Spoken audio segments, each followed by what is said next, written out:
Estar bem informado tem um custo. Não estar, custa muito mais. André Ventura e António José Seguro estão na segunda volta. E cada detalhe conta. O palco das eleições é no Observador. Acompanhe passo a passo. Assine hoje o Observador e garanta acesso a todos os artigos, agora com 40 € de desconto. Saiba tudo em observador.pt. No fundo, a cultura que muitas vezes é vista como um luxo, na verdade devia ser aqui um recurso de saúde, é um recurso de saúde pública. Exatamente. E que devia estar acessível, é um determinante social de saúde e, portanto, devia estar acessível a todos, e programas de saúde que envolvam a cultura deviam também ser acessíveis.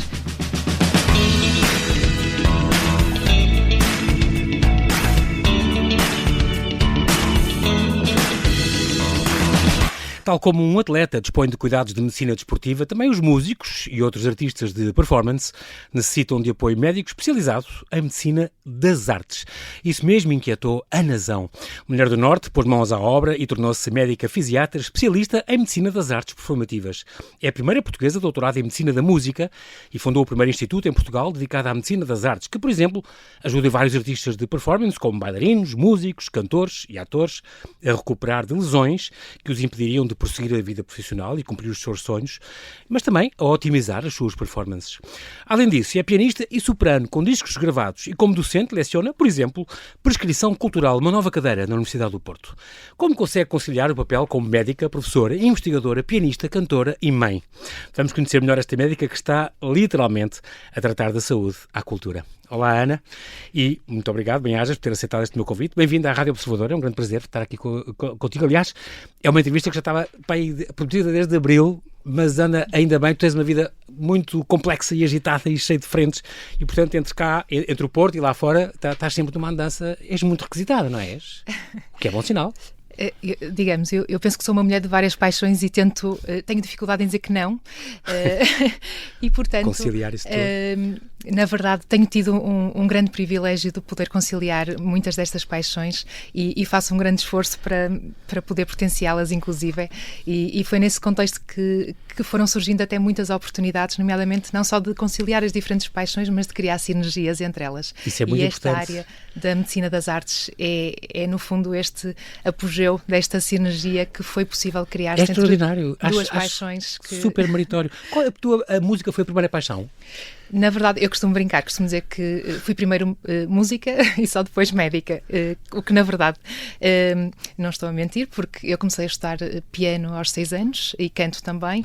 Pediste aos teus pais? Exatamente. E porquê? Mas já tinhas músicos na família? Ou tinha alguns primos na família, que também são músicos, alguns deles também seguiram outras áreas em paralelo. Sim. E inclusive tivemos a oportunidade, venho de uma família muito grande, com muitos primos, tivemos a oportunidade durante muitos anos, inclusive de fazer música em conjunto, em coros, em grupos de música de câmara, e portanto houve desde cedo uma grande vontade também de explorar essas artes. Era ali uma sementinha que eu tinha e que os meus pais proporcionaram, na verdade, com grande esforço até, porque eu não venho de uma grande cidade. Esposende, nasci à beira-mar. Sim, tão bom. Em Esposende, uma terra onde a qualidade de vida é quase garantida, mas na verdade, na altura, a possibilidade de prosseguir os estudos da música de uma forma um bocadinho mais avançada era limitada, a oferta. Portanto, eu até ao 9º ano consegui conciliar entre a escola pública, o ensino normal com a escola de música, também, mas na verdade a escola de música não permitia estudar além disso. E portanto na altura ingressei também no liceu, na escola pública da Esposende, a única, e ao mesmo tempo em simultâneo no Conservatório de Música Carlos Gulbenkian em Braga. Portanto na altura eu tinha 13, 14 anos e foi aqui uma gestão difícil. Agradeço muito aos meus pais e ao meu professor de piano na altura, que muito incentivou todo o esforço, porque na verdade era uma adolescente que não tinha carta, como é óbvio, e portanto estas deslocações e esta conciliação durante a minha carreira até concluir o secundário foi bastante exigente, mas sempre com muito gosto, com muita paixão. Muito bem, e a tua humildade não te deixa, mas tu tiveste sempre ótimas classificações no curso básico de piano que fizeste ainda em Esposende, tiveste classificação máxima, depois neste curso complementar de piano tiveste 20 valores no teu recital final, e de facto também tu estudaste piano e música de câmara na Escola Superior de Música e Arte do Espetáculo e participas em masterclasses, continuas a fazer isso. O que é que tens, porquê o piano? Porquê é que tem de especial o piano? Tinhas piano em casa, Ana?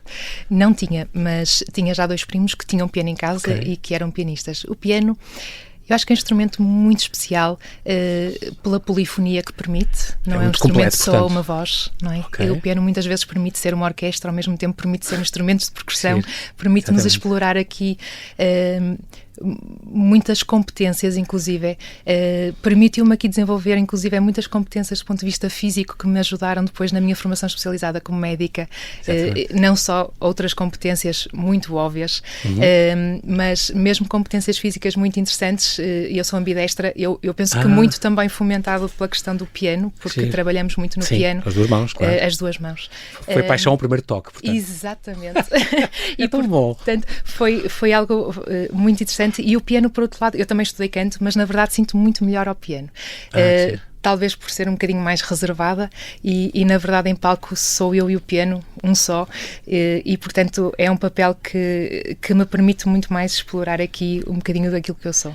E é incrível porque tocaste a solo na Casa da Música, na Gulbenkian, no Teatro Circo, no Bohemian National Hall em Nova York, na Polonia House em Cracóvia, em sítios incríveis, concertos de Chopin, de Mozart, por exemplo, com a Orquestra do Norte, por exemplo, e no Festival Internacional de Chopin na Polónia, o que imagino que deve ser uma emoção, mas também no Musica Riva Festival em Itália, e aqui já eras médica interna de formação, nessa altura, tiveste a oportunidade para tocar obras de Vieira da Morte, Liszt, Rachmaninoff, portanto, deve ter, esses concertos e esses festivais, e sobretudo lá fora, para ti são uma grande emoção, poder levar isso. Sem dúvida. No fundo é poder partilhar aquilo que tanto me emociona, partilhar com os outros e partilhar com públicos muito diferentes, que também é importante. Obviamente que há aqui também significados muito particulares nessas diferentes salas. Esse concerto no festival em Itália foi particularmente emocionante para mim, porque coincidiu também com uma oportunidade para trabalhar com um dos melhores pianistas do mundo, um ano antes da sua morte, Aldo Ciccolini, e na altura foi fantástico, e eu lancei-me assim um bocadinho... eu sou um bocadinho de desafios, sou muito. Sim, sou vê-se, ainda bem. E na altura, sim, já era médica, estava a fazer a especialidade, mas continuava a procurar desenvolver ainda mais as minhas competências pianísticas e na verdade, surgiu esta possibilidade de participar numa masterclass internacional, integrada neste festival, com esse pianista, e na qual haviam apenas 5 vagas para músicos participantes, os restantes seriam ouvintes. E eu, quando concorri, candidataste? Foi nesta possibilidade de contactar com o Aldo Ciccolini. O não está garantido, não é? Como diria o outro. Exatamente. E foi escolhido. E era quase garantido que seria ouvinte, na verdade, porque vinham o que já não era mau, atenção. Não era nada mau. De nada, de todo.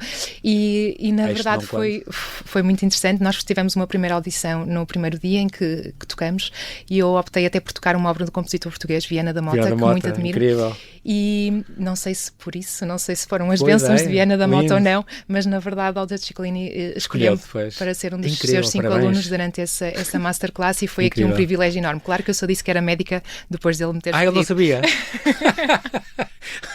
A tua paixão pela medicina veio de onde? Já falámos da paixão pela música, e esta outra paixão que tu consegues conciliar veio de onde? Que tinhas médicos da família, não tinhas? Sempre gostaste? Curiosamente não. Eu sempre quis ter uma profissão em que conseguisse ajudar os outros de uma forma muito concreta e verdadeira. E na altura, na verdade, eu sempre fui uma mulher de muitas paixões. Quando foi para escolher a área vocacional foi muito difícil, porque eu gosto muito de escrever, gosto muito de poesia, gosto muito de arquitetura, gosto muito de matemática, gostava de tudo. Portanto, eu imaginava-me a ser muita coisa diferente. Sim. E ainda hoje imagino. E na verdade, mas tinha um bichinho muito especial pela área das matemáticas, das biologias, do conhecimento científico, e apaixonava-me muito esta questão de poder fazer algo muito concreto pelos outros e poder ajudar verdadeiramente. Claro que todas as profissões ajudam. Sim, claro, o outro e a comunidade. Educadora infantil. Mas na verdade a medicina, eu achei que, como sempre fui muito sedenta de conhecimento, de investigação, sempre achei que seria... sempre a atualizar-se, é verdade. Isso, achei que seria uma profissão que me iria preencher e que me iria sempre permitir este avanço constante, este investimento constante, e na verdade não me desiludiu de todo. e sou muito feliz como médica, é uma realização diária. E tu próprio dizes que não, a medicina tem muito de arte, este cuidar, esta doação, não é? É verdade. Isso é tão bonito, mas é assim mesmo, eu vejo isso, a relação médico-doente. Não sei se sabes, há um movimento para candidatar a relação médico-doente a património da humanidade. É uma coisa muito curiosa. A Espanha já se inscreveu e Portugal vai atrás. É muito curioso porque isto é, de facto, pode ser uma arte. Há uma arte em ser médico, em descobrir as coisas, em comunicar os falhanços, as dores ao outro. E tu ainda és especialista nisso. É muito bonito isso. A medicina como arte é lindo. Na verdade, eu vejo muito como é uma arte do cuidar. Sim. A arte do compreender, a arte do ouvir. Tão importante. E eu tento passar muito isto aos meus alunos, porque, na verdade, muitas vezes nós só ouvirmos o doente, só olharmos para ele, percebermos o comportamento, a forma como está sentado, conseguimos aqui fazer grandes diagnósticos e portanto, é muito Tu então ligas muito a isso por causa dos músicos, a postura, não é? Sim, é muito importante para te repares muito nisso, é tão engraçado. E há uma frase muito interessante de um colega, Sir William Osler, que diz: listen to your patient, he's telling you the diagnosis. Na verdade, eu acho que através, por exemplo, da música, nós trabalhamos muito esta questão do ouvir, sobretudo quando fazemos música de câmara, música em conjunto com os outros, e no canto, num coro, por exemplo, obriga-nos muito a estarmos atentos aos outros, muito menos até à nossa voz, mas mais à voz dos outros. E isso também é um treino muito importante nesta comunicação e na verdade eu acho que esta arte do cuidar também é uma arte que implica uma empatia muito importante, claro. Não é? Que também é muito trabalhada na participação cultural e eu acho que hoje em dia, numa era que nós estamos de grande evolução e expansão da inteligência artificial, que é tão importante e que tem um papel também, uma ferramenta ótima que nos vai poupar muito tempo a podermos dedicar realmente ao resto, ao que interessa, não é? À relação, ao que não pode ser substituído. Na verdade, não podemos esquecer a inteligência emocional e as artes, a participação cultural ajuda-nos muito a fomentar isto. Exatamente. E a relação com o outro, a proximidade. Isso. E que já tiveste recitais em Espanha, na Áustria, na República Checa, na Alemanha. Tens este dueto mezzo-piano, com o piano a quatro mãos, com o Rui Soares da Costa, ele próprio também médico e compositor do Porto também. E tens este quarteto Medivoce, também com ele, com o Rui Soares da Costa, com o Pedro Cardoso, também é médico e barítono, a Inês Soares da Costa, ela que é psicóloga e mezzo-soprano, que chegaram a gravar CDs. E é muito engraçado porque vocês vão desde o mais clássico até ao mais jazzístico, que também são muito versáteis no vosso repertório, que é muito giro. É verdade, tentamos explorar aqui repertórios diferentes, inclusive algumas obras compostas pelo Rui Soares da Costa também. Inclusive, irei estrear no próximo ano algumas obras dele, inclusive irei tocar também um concerto a solo com a orquestra dele mesmo. E, portanto, é muito interessante porque partilhamos ambos aqui o gosto pelas artes, sim, também pela saúde, claro. E na verdade até tentamos também levar um bocadinho as artes, a música em particular, para outros ambientes. Temos feito algumas iniciativas, quer com este dueto e este quarteto, quer inclusive com os meus alunos de Medicina Musicamente, alunos de Medicina que também são apaixonados pelas artes, levá-los aqui a outros ambientes, levar as artes, por exemplo, como uma forma de humanização no hospital.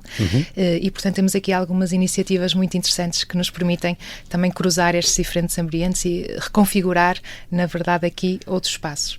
Tu além de ter licenciado em Medicina, depois tiveste várias pós-graduações, nomeadamente, por exemplo, em Hidrologia Médica. Isto é o quê? Água, eu percebo, o conhecimento da água. O que é hidrologia? O que é que estuda? O que é que faz a Hidrologia Médica? Sim, o médico hidrologista, no fundo, é um médico que habitualmente trabalha em contexto de instâncias termais, mas não só. Portanto, okay. A hidrologia, no fundo, é uma área que explora aqui os benefícios da hidroterapia, da terapia em água, que pode ser em contexto de uma instância termal ou noutro espaço. E depois tiraste também uma pós-graduação em Medicina Desportiva e outra em dor. Tiveste um mestrado em ultrassons, no fundo, ultrassonografia musculoesquelética, intervenção guiada por ultrassom, portanto aqui em Espanha, tiveste em Andaluzia, na Universidade de São Pablo, e és doutorada, e sim, isto é uma coisa mais recente, é do ano passado, em investigação clínica e em serviços de saúde, na área da medicina das artes performativas e medicina da dor.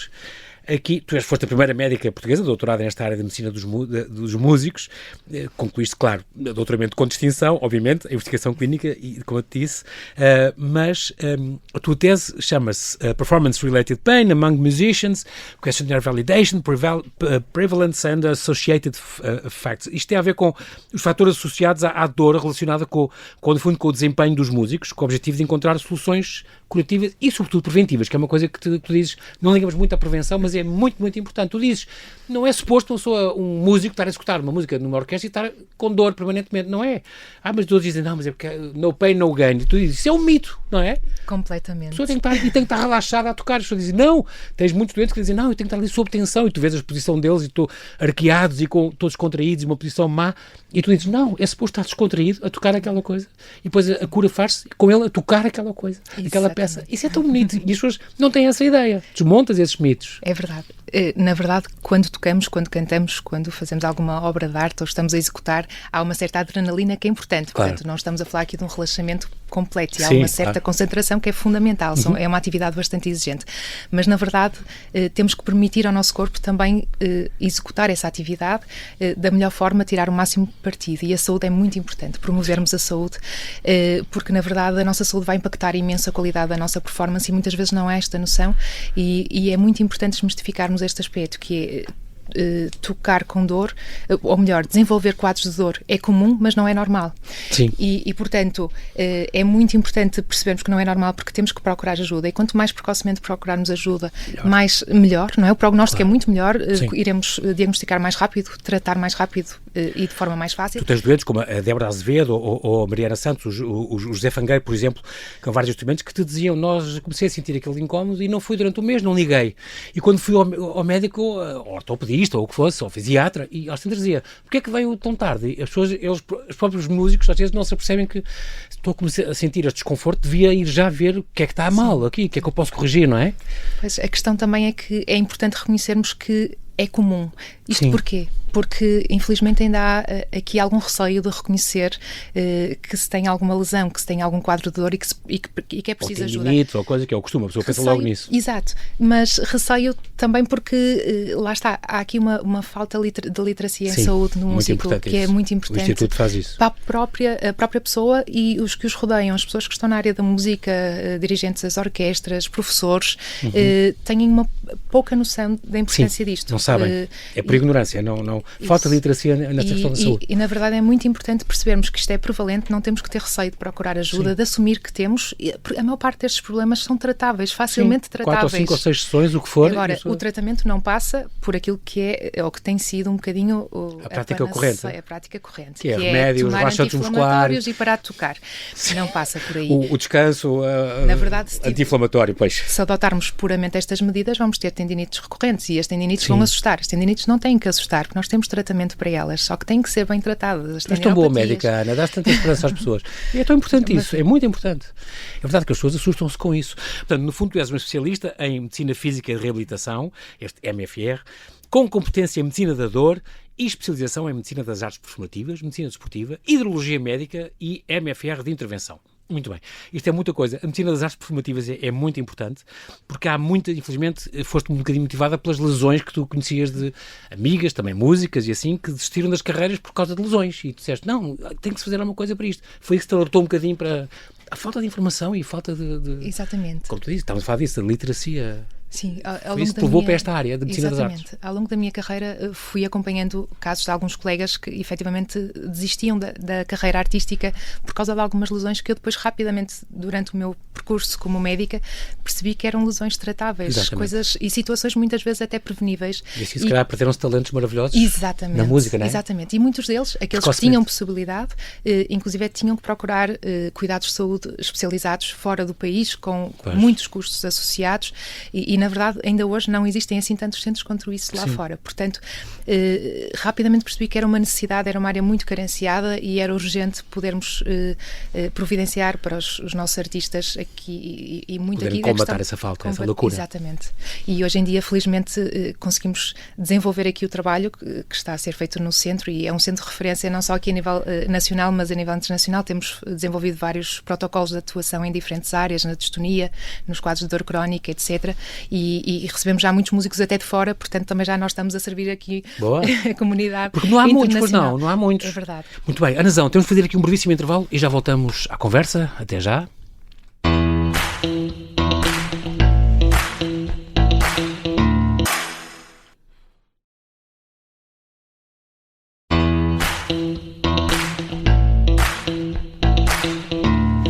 estamos a conversar com Ana Zão, ela é médica fisiatra, que é a nossa primeira doutorada em área da medicina dos músicos, que criou e dirige o primeiro instituto em Portugal dedicado à medicina das artes e que, além disso, é pianista, soprano e professora. Eu lembro, por exemplo, depois há centros, eu acho que este centro já é um centro de referência mundial e tens alguma ligação, por exemplo, ao este Institute of Music Physiology and Musicians Medicine em Hannover, na Alemanha, um deles, que deve ter algum protocolo, deve ter ligações a eles, claro. Mas é engraçado, fundaste este CIMART, no fundo, Centro Internacional de Medicina das Artes, que, no fundo, para a abordagem clínica dos bailarinos, músicos, atores, outros artistas de performance, para o tratamento ou prevenção de dor e de lesões. Isto foi há 5 anos, 2020? Exatamente.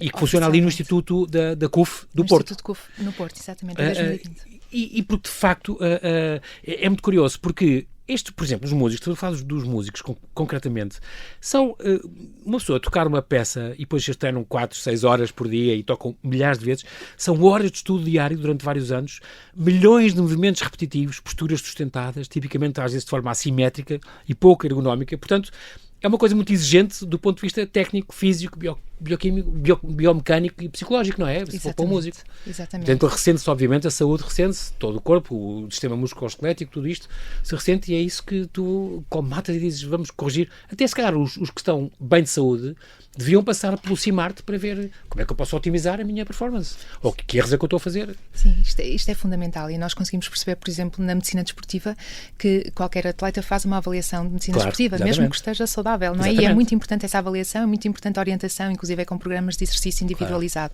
O músico também precisa, é fundamental. Portanto, aqui a vertente do CIMART é não só na perspectiva da abordagem especializada dos problemas de saúde dos artistas, do seu tratamento, mas também da promoção de saúde, adoção de estilo de vida saudável, que muitas vezes nos músicos é algo que é muito negligenciado, porque lá está, precisamente por estas exigências físicas, exigem muitas horas. Sim, eu recordo-me perfeitamente quando estava na ESMAI, na Escola Superior de Música, tinha colegas que estavam a estudar desde as 8 da manhã até às 8 da noite, nem paravam para almoçar. Como se fosse um atleta de alta competição, exatamente, no fundo, exatamente. Coisa, não é? Portanto, há aqui muito a fazer na área da promoção de saúde, na área da prevenção, então há imensas coisas. E não tem só a ver com medidas específicas para o músico, é muito importante, obviamente, esta avaliação mesmo do músico saudável, definirmos aqui programas preventivos de exercício, de rotinas saudáveis, mas também é muito importante atuarmos aqui a nível político, a nível organizacional, a nível dos programas educativos, dos currículos. Por isso é que já inventaste também estas cadeiras, as regentes destas cadeiras que são muito importantes. Sim. Mas que não haviam antes, não é? Que não haviam, sim. E quando falo aqui também do ponto de vista dos currículos, mesmo na área do ensino especializado da música, é muito, muito importante que haja formação desde cedo neste conhecimento do corpo, conhecimento da anatomia, no contexto do instrumento, da ergonomia, conhecimento de cuidados a ter, sinais de alarme, mesmo para os estudantes de música, logo numa fase precoce. Pois tu dizes isso, os estudantes é muito importante, as pessoas não ligam muito a isso, mas nos estudantes a interferência da dor na performance parece ser superior, segundo aquele inquérito que vocês aplicaram a quase 600 músicos, dos quais metade eram estudantes, os níveis de fadiga, os níveis de ansiedade, os níveis de pressão eram maiores ainda nos estudantes.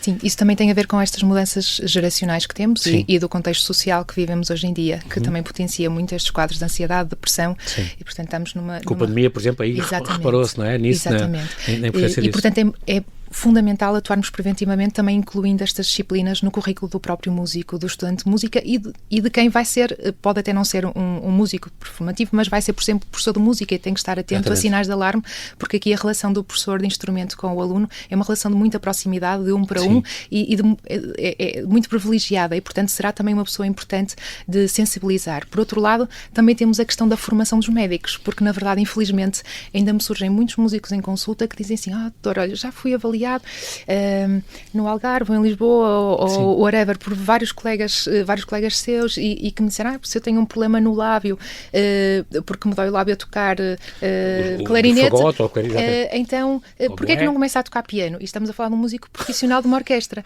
não é? E portanto não podemos, não é? E portanto tem que haver aqui uma sensibilização, efetivamente, da própria classe médica também, não é? E isto, infelizmente, acontece, mas muitas vezes não é neste extremo, mas na verdade é muito importante, até porque há aqui alguns problemas de saúde que efetivamente só conseguimos fazer o diagnóstico completo quando vemos o músico a tocar. E, portanto, é verdade, tens uma abordagem muito dinâmica, é muito giro.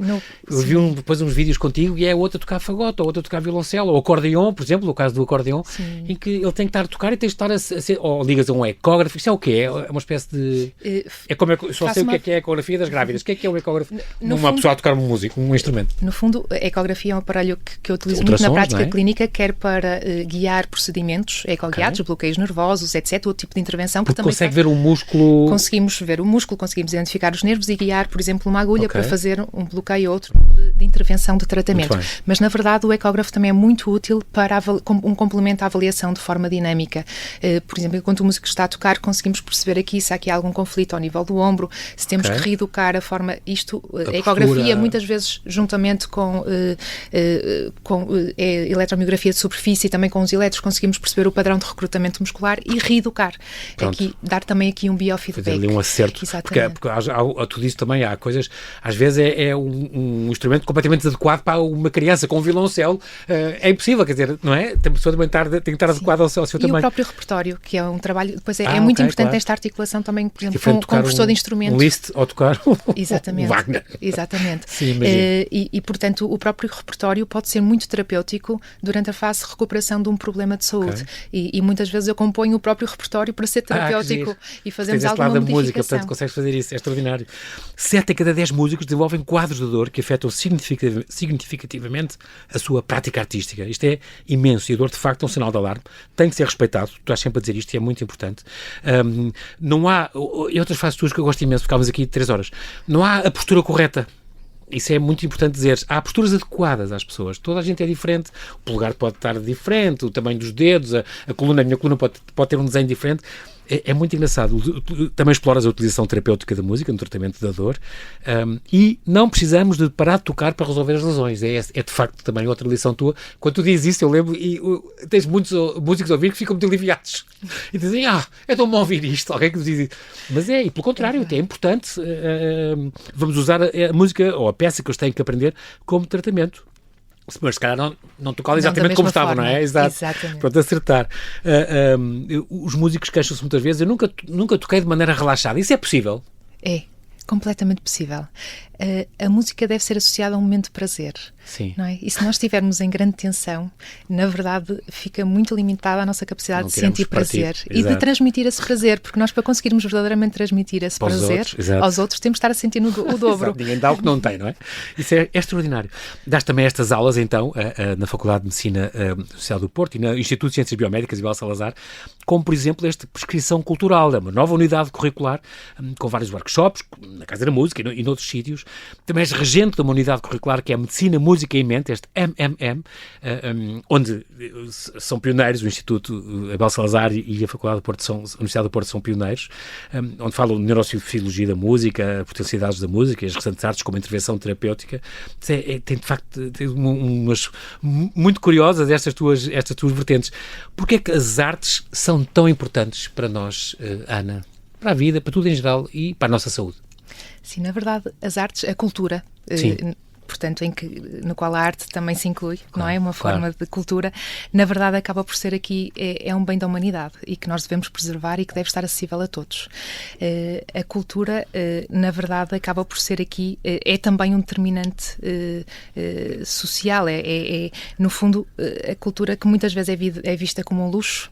Na verdade, devia ser aqui um recurso de saúde, é um recurso de saúde pública. Exatamente. E que devia estar acessível, é um determinante social de saúde e, portanto, devia estar acessível a todos e programas de saúde que envolvam a cultura deviam também ser acessíveis. Nós temos a percepção muito clara, todos nós já tivemos certamente alguma experiência ou podemos experienciar a forma como a cultura nos faz sentir bem. E a saúde não é mera ausência de doença, a saúde é uma sensação de bem-estar, é um estado de bem-estar físico, mental e social. E nada melhor que a cultura para promover a inclusão social e, portanto, aqui a cultura acaba por ser um promotor também de ambientes saudáveis e por isso eu sou uma acérrima defensora das artes. Acho que devíamos valorizar muito mais as artes, os nossos artistas, protegermos muito mais as artes, fomentarmos. Infelizmente, para a tutela, muitas vezes, a cultura é o parente mais pobre, não está nos programas dos governos, é cortado, agora ficámos sem ministério, temos agora... Isso em si não quer dizer nada, pode correr bem, pode sempre correr melhor, mas de facto é sempre um bocadinho aparente pobre de todos os programas, não é? O que faz pena. Mas na verdade, se pensarmos em todos os benefícios que as artes, que a cultura tem para a sociedade, esta questão da empatia, a questão de tornar a sociedade mais feliz, mais produtiva, exatamente. Na verdade, em última instância, se calhar não então em última instância, mas de uma forma direta e indireta, vamos ter também benefícios económicos muito claros. E se calhar por isso é que em países como a Alemanha ou outros países da Europa Central há um apoio tão forte. Disso, da importância disso, exatamente. Obviamente. Médica e artista, isto é uma coisa, contrastam uma com a outra ou são complementares na tua vida? Como é que é? Tu que tens uma sede de enriquecimento diário e que as duas atividades permitem, no fundo. Sim, completamente complementares e enriquecedoras, e eu considero bilateralmente. Na verdade, eu considero que não seria, se calhar, tão boa médica ou não exploraria, se calhar, tão bem a minha arte de cuidar dos outros se não tivesse tido estas experiências, não tivesse esta oportunidade de experienciar a arte, de me enriquecer também com a arte.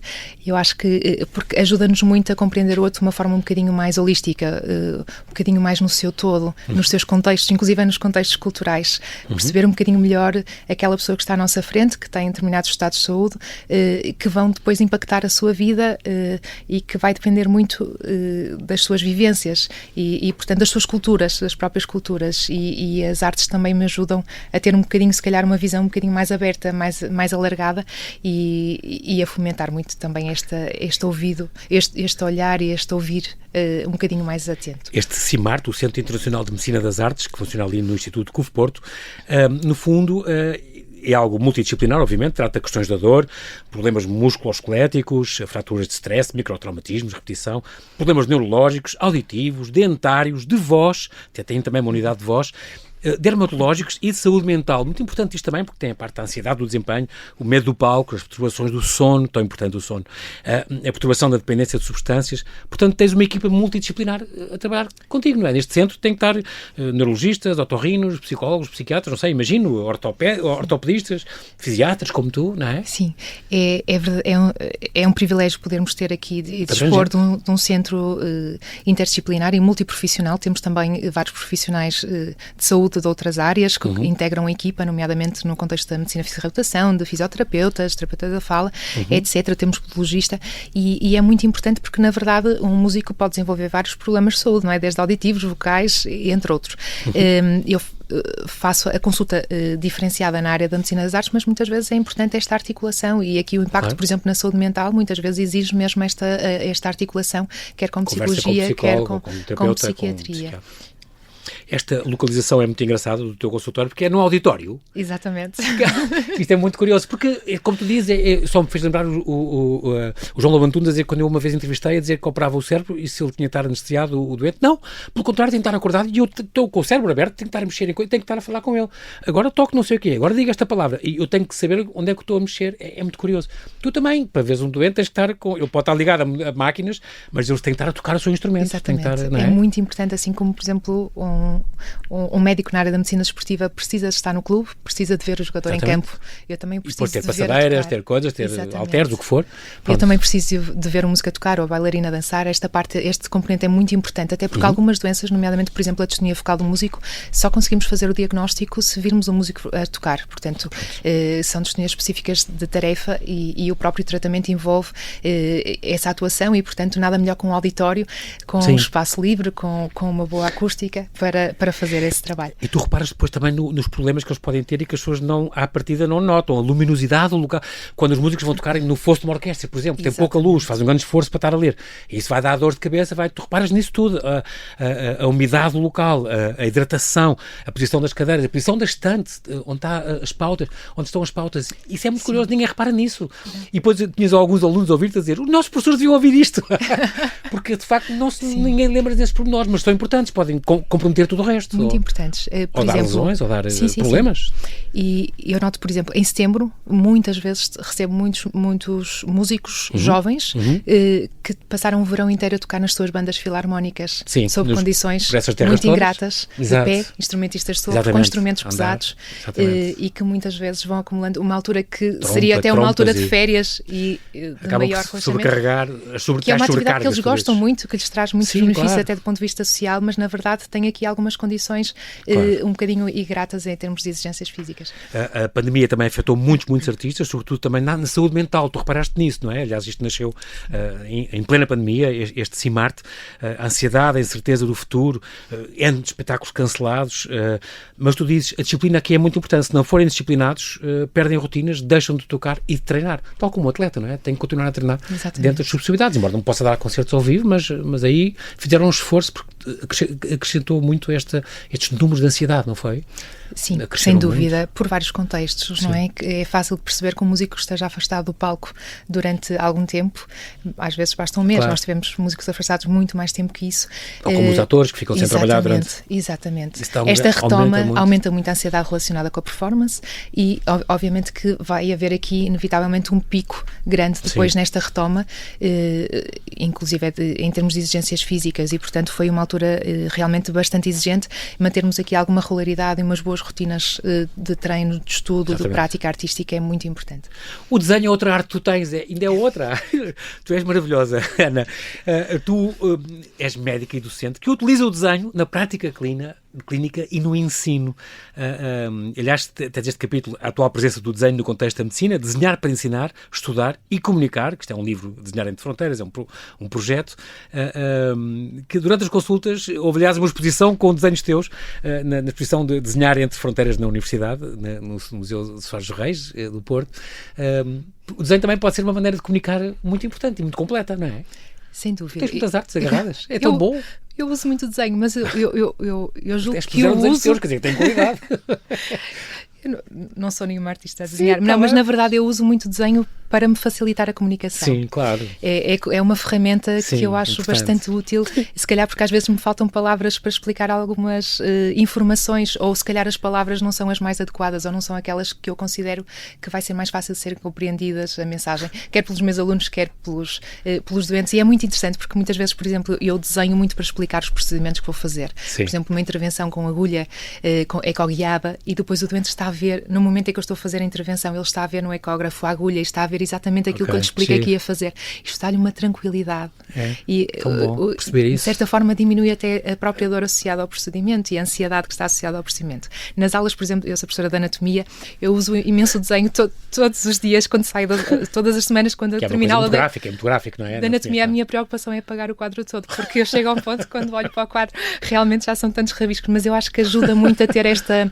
Eu sempre gostei muito sempre estudei muito, ou fiz... foi muito mais fácil sempre a mim trabalhar o raciocínio do que a memória. Sim. E, portanto, o desenho e a memória visual acaba por me permitir ser muito mais esquemática e permitir aqui também, depois também facilita a comunicação com os meus alunos. Sim. E eu tento trabalhar um bocadinho também com eles isso, porque eu acho do cérebro que depois ajudam a fixar e a perceber as coisas. E se eles perceberem exatamente por onde é que vai aquela estrutura, quais são as relações com as outras, eu penso que será muito mais fácil para eles no futuro manterem também esse conhecimento. Não vou falar do teu amor pelo arroz de tamboril com gamas, nem pela tua viagem à Austrália e Nova Zelândia, que adoraste e que adoravas repetir, é extraordinário isso, a viagem da tua vida.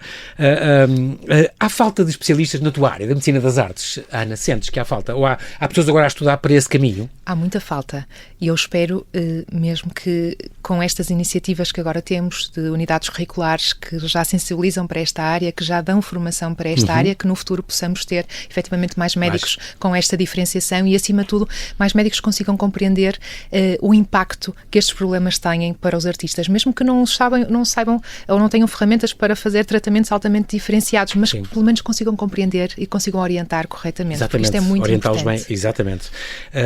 Como é que a gente pode... Vai haver algum concerto, algum recital teu nos próximos meses? Vários. Vários? Agora, diz-me um que será assim perto do Natal, por exemplo. Vamos, com o Quarteto Medivoce, vamos fazer um concerto de Natal, por exemplo, vamos fazer vários, mas um deles vai ser precisamente da Faculdade de Medicina da Universidade do Porto. Portanto, estão todos convidados dia 19 de dezembro. 19 de dezembro. E depois, como é que as pessoas podem seguir? Isso normalmente anuncias no teu... Tu tens o quê? Um Instagram? Tenho Instagram, LinkedIn. Arts Medicine _ Anazao. Anazao, não é? E no Facebook também, Anazao Arts Medicine. Isso. Também no fundo isto, não é? E no LinkedIn é a minha conta profissional, Anazao. Está bem, pronto. E, Ana, e as pessoas aí podem, estas iniciativas, vai haver o concerto tal aí está tudo plasmado, não é? As pessoas podem seguir-te. E podem saber onde é que vais atuar É muito curioso. E, portanto, ficam a saber que então no Instituto CUF do Porto, então há este Centro Internacional de Medicina das Artes, muito, muito importante e muito pioneiro. E também tem, peço desculpa interromper, também tem esta vertente, a outra vertente, que é a utilização das artes como intervenção terapêutica e para a prevenção e promoção de saúde. Temos muitos projetos neste momento, por exemplo, intervenções com música específica, estimulação auditiva rítmica no Parkinson, outros projetos também na área da dor crónica, portanto já estamos a implementar aqui também uma outra vertente, que é a vertente que eu tenho estado a trabalhar na Comissão Europeia, no Grupo de Trabalho, Cultura e Saúde. Incrível. Ana, é um grande prazer. Este estúdio é pequenino para albergar tamanho talento e tamanha vontade de ajudar os outros, este carinho, esta doação que é a tua vida toda e em todas as artes. E, portanto, aprendi muito contigo. Foi um grande prazer estar aqui a falar contigo nesta coisa que estava prometida há meses. Finalmente se concretizou. Para mim, voltavas para a semana. Anazao, muito obrigado pela tua disponibilidade em ter vindo aqui. Vais do Porto, aqui à Rádio Observador, deixar-nos este testemunho. Tudo de bom e corram bem então estes concertos de Natal e os recitais que vais dando e, sobretudo, a cura dos teus doentes, de quem te procura. Bem-ajas. Muito obrigada.